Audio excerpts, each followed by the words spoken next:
let me do a little confession about how I used to run around for the holiday season. And trust me, it was not pretty. I consistently spent more than I planned to every single time. Somehow I felt like I didn't have enough to give to people.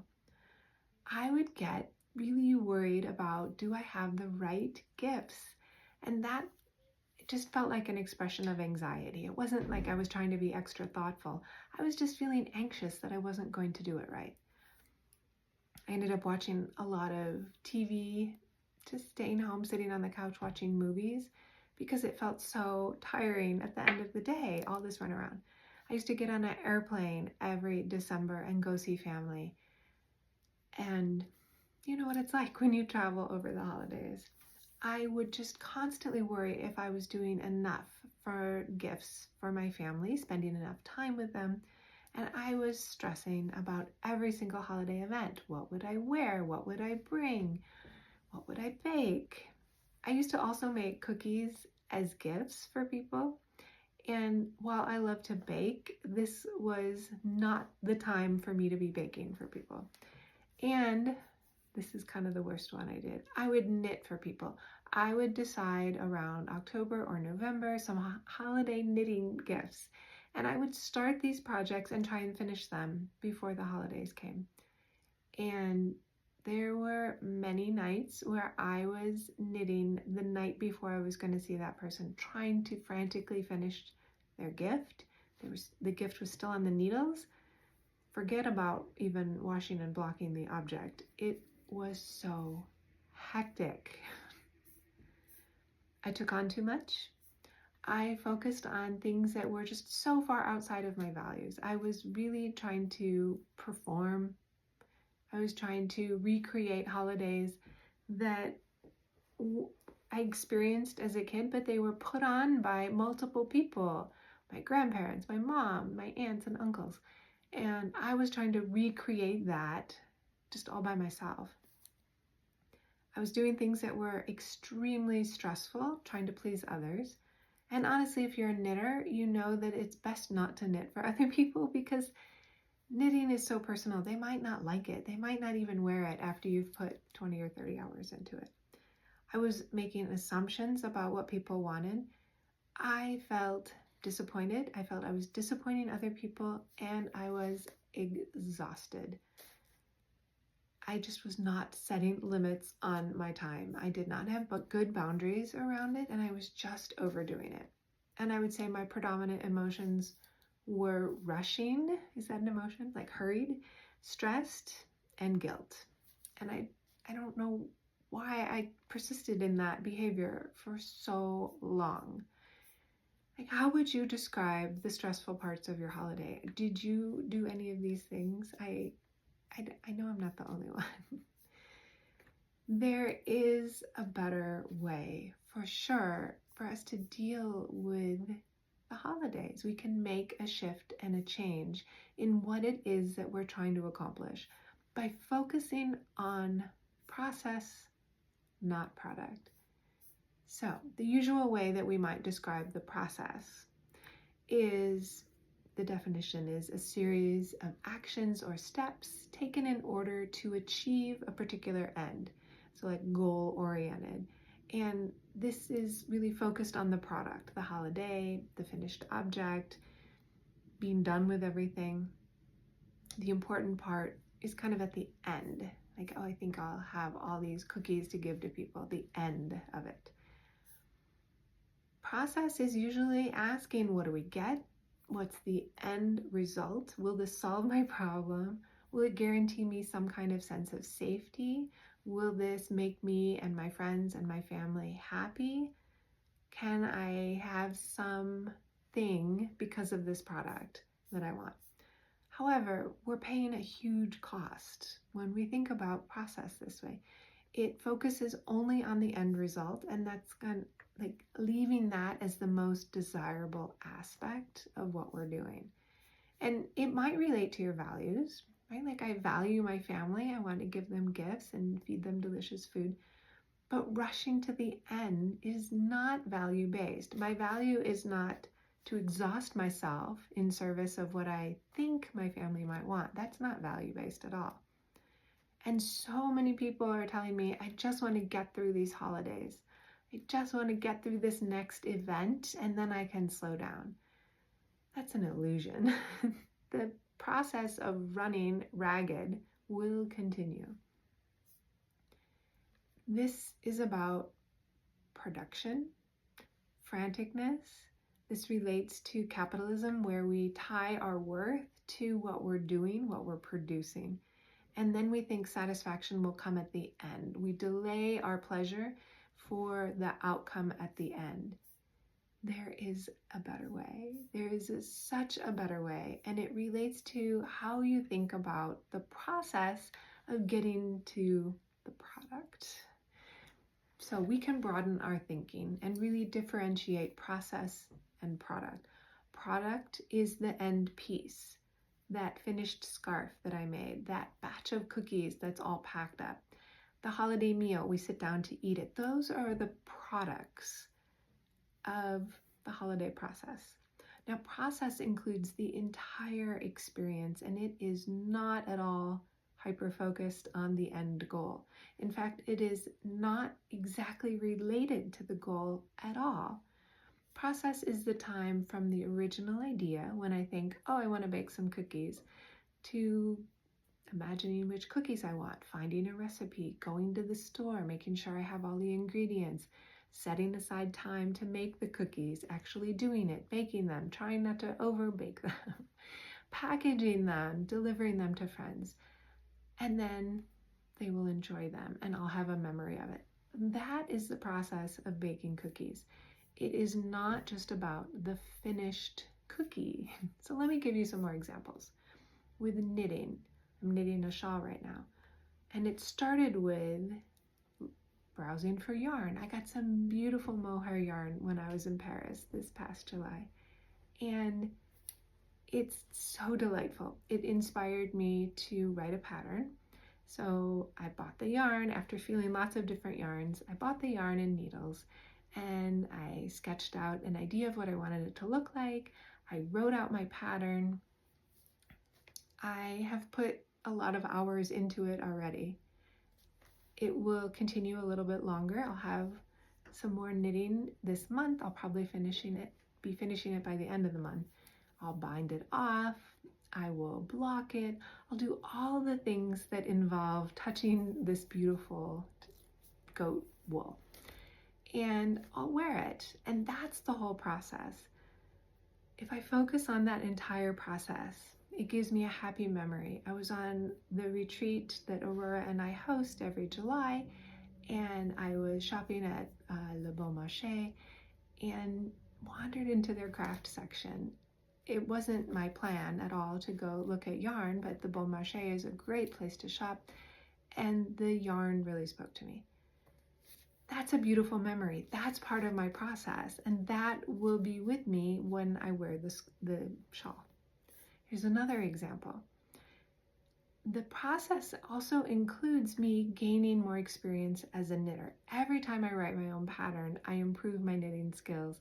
I improve my use of geometry. I am probably one of the rare people that actually uses high school geometry. It's how I design my shawls. You use a lot of measurements to figure out how many stitches per inch and write out your pattern depending on how many stitches you have, and is the pattern a multiple of 4 or 6, that kind of thing. And I will improve this ongoing, lifelong learning around the craft of knitting. The process also includes my attitude, not just that lovely memory, but my attitude every time I'm knitting. Am I focusing on how much fun it is to knit? I love to knit. But if I'm sitting there knitting and I'm feeling grumpy and I'm thinking negative thoughts, then the process is about that. So I want to sit leisurely and enjoy my knitting. I don't want to focus on like a negative thinking. I want to focus on what I'm doing and be in the moment and enjoy it. If you've ever planned a vacation, you've probably realized that preparing it enhances the fun of going on a trip. And the research shows that we get so much pleasure out of preparing for a trip. And it has even more to do with our pleasure on the trip, is if we're enjoying the process of preparing. We're looking at different places we want to go, we're choosing our tickets, we're maybe buying tickets for the museums when we're there.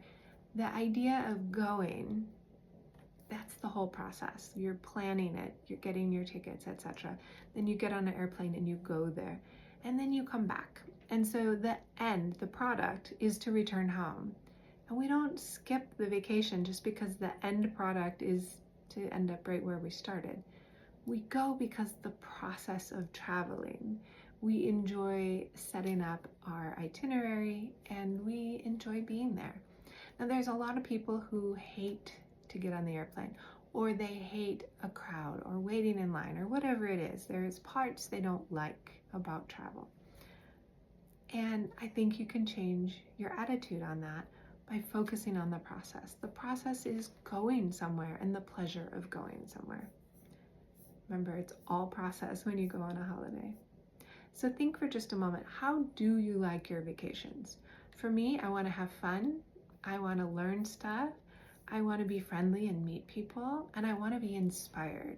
The beauty, the activities, going somewhere new, I love that. You might prefer something that's about relaxing, sitting on a beach, not having to do a whole lot. You can balance your together time with family with some alone time. You'll have stories to share later. There's a lot of reasons that we want to go on our holiday. So, now thinking about the month of December and all the busyness and all the holidays, the traffic, the shopping, perhaps you have parties to go to or family to visit. What if all of this can be just part of the process? When I think about process, I think in a couple different directions. One is Zen process, and I'll talk in a moment about Zazen and what that means. I'll give you a little bit about the psychology of process, the art therapy version of process, and just thinking about how all of this intertwines with you just having a little bit better of a time on the holidays. So Zazen is the sitting meditation in Zen, and it's part of acceptance and commitment therapy. It pulls from Zen using acceptance and also the process part of a Zazen meditation. So the idea of integrating compassion and wisdom into everyday life is what this is based on. The practice of sitting, that Zazen, is pretty specific, and it's considered practice because you're not out in the world. But let me describe it for you, and then you can figure out how to use it in the world this holiday season. Zen process involves finding a quiet spot. It doesn't have to be silent, but just finding a quiet spot to sit down. Adopting a very comfortable posture, and Zazen is usually with your legs crisscrossed. You can also sit in a chair where your head, shoulders, back, and hips are roughly in alignment. Zazen focuses on the breath. There is not a particular direction. This is not a guided imagery. It's not slowing or intentionally changing your breath.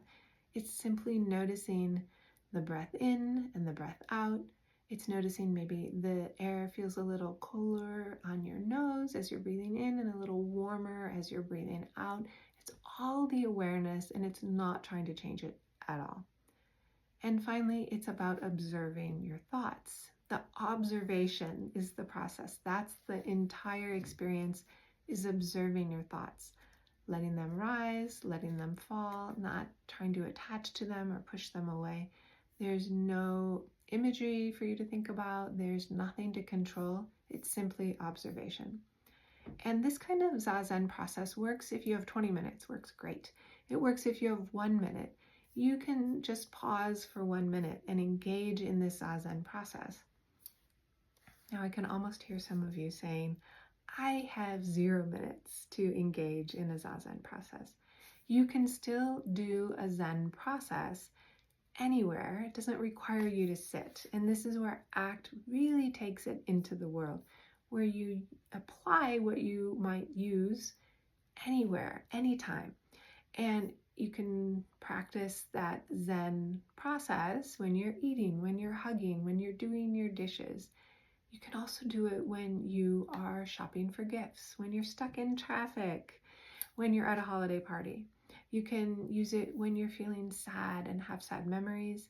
You can use it when you're at a party having fun. Paying attention and being mindful can happen anywhere. I want to remind you of the hugging meditation from Thich Nhat Hanh. It's one of my favorites. You can do it with loved ones. You can do it with your pet. It's fun to do with a dog. It is giving someone a hug and saying they are alive in my arms and I love them. You can hug yourself too and say, oh, I'm alive in my arms and I love me.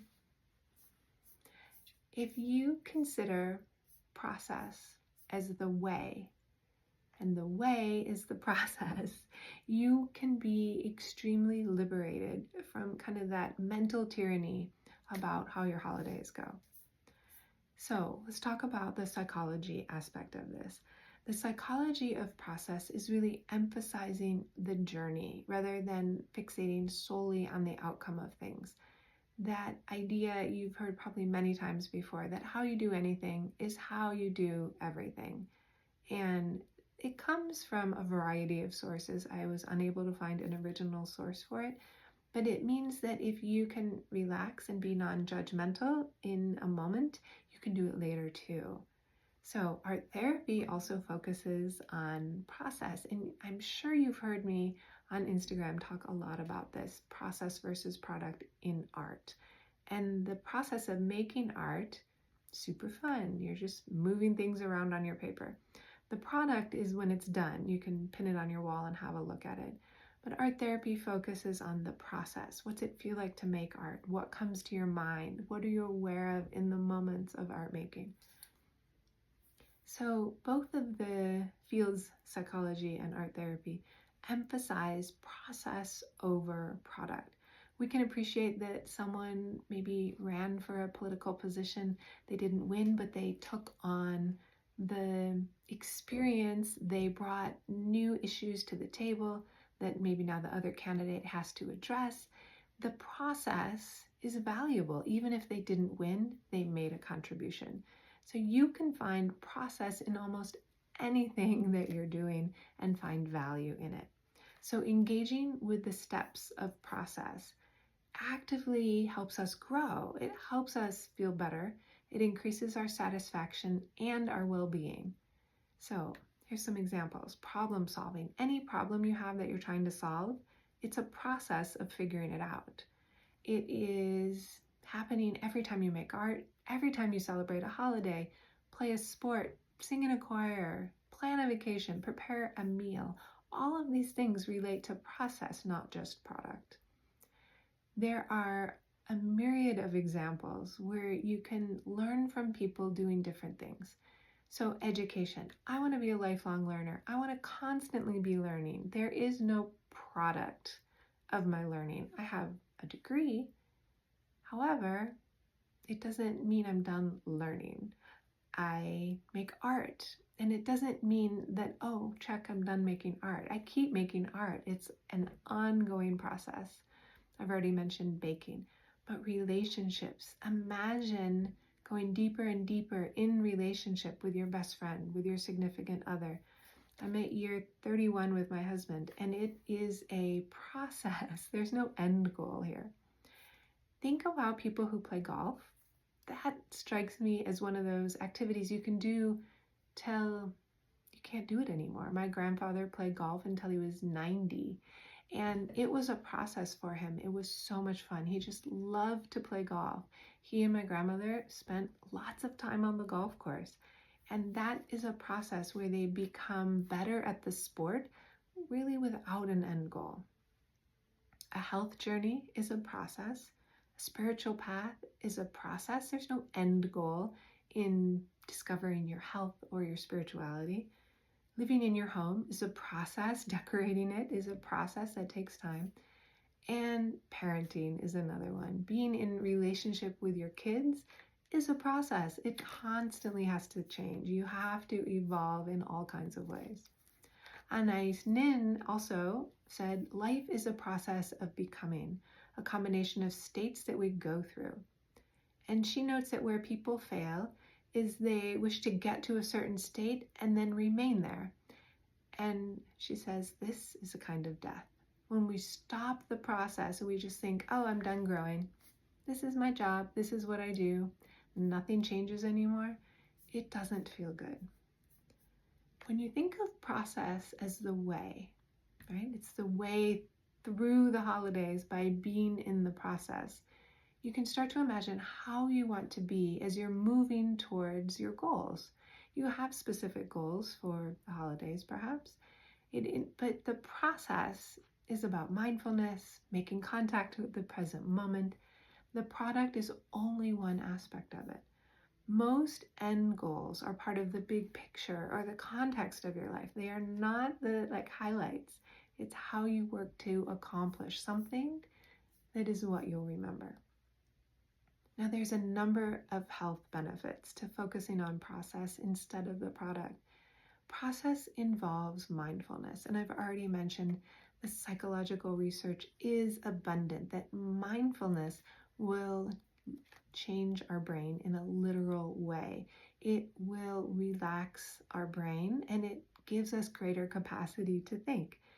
It helps us avoid black and white thinking. When we focus on process, we kind of have to give up the idea of perfection, right? Lots of people think if I can't do it perfectly, I'm not going to do it at all. That's black and white thinking.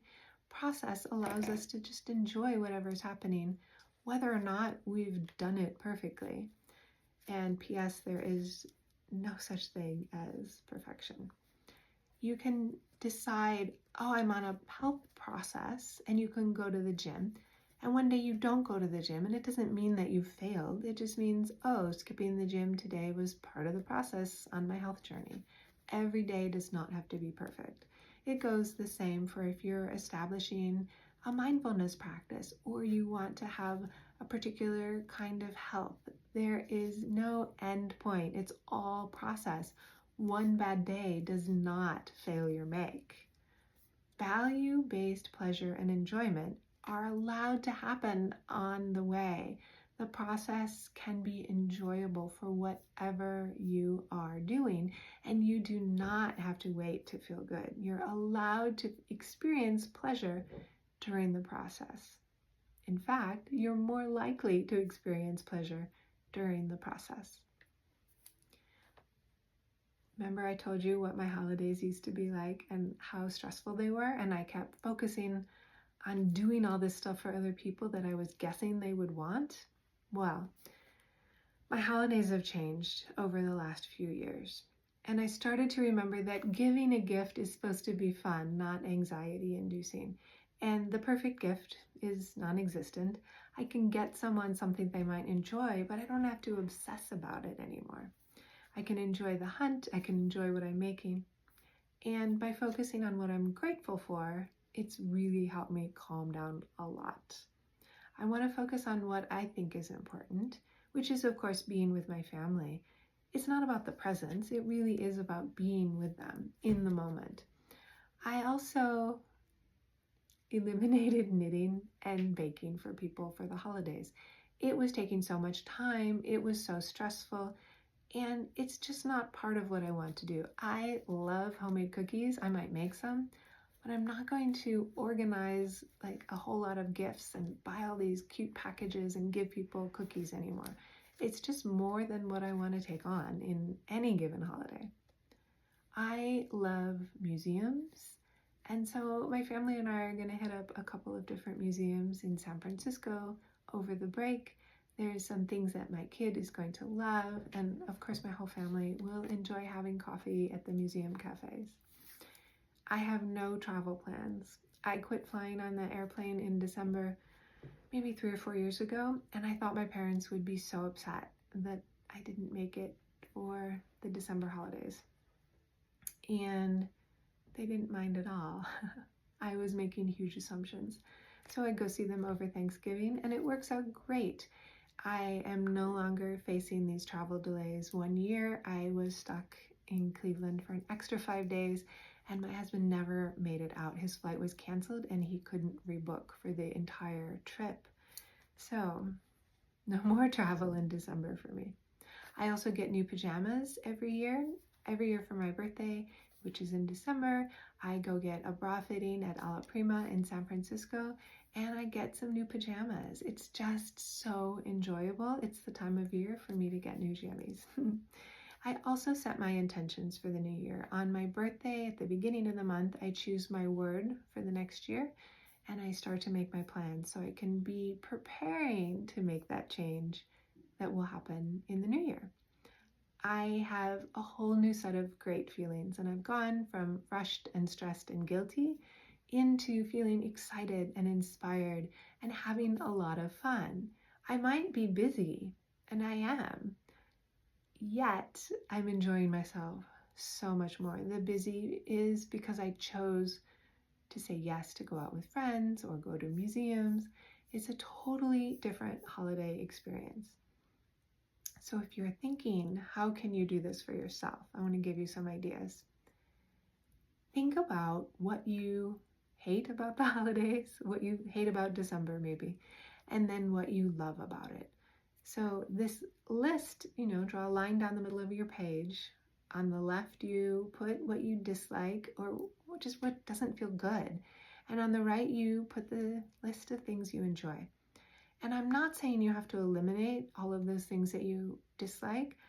However, you could start somewhere on that list and let go of something that feels like a burden. Now, on the next page, what do you want to feel like throughout the whole month? What will give you the most pleasure? So for me, it's fun and engaged and present. I want to be interested in what's happening.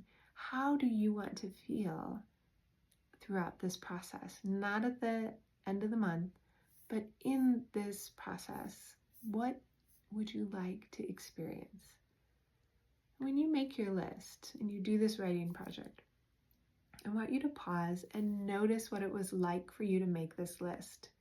So that list making was the product, you made a list, and the process was how you were writing it. Were you thinking certain thoughts? Were you judging yourself? Were you feeling guilty? Were you engaged in some distraction activity? Or did you feel present and engaged? That's the process. So I want you to notice your process as you're working on the product of your list. I have an affirmation that's really been helping me every holiday season. The process is the way, and the way is the process. So it just reverses. The process is the way, and the way is the process. If you have some suggestions and tips for how you would like to enjoy your holidays, or the things that you've given up to make your holidays a little bit brighter or more enjoyable, I would love to hear them. You can shoot me a message, and I promise I will respond. I'm so curious about what everyone's doing to participate in a way that feels good to them.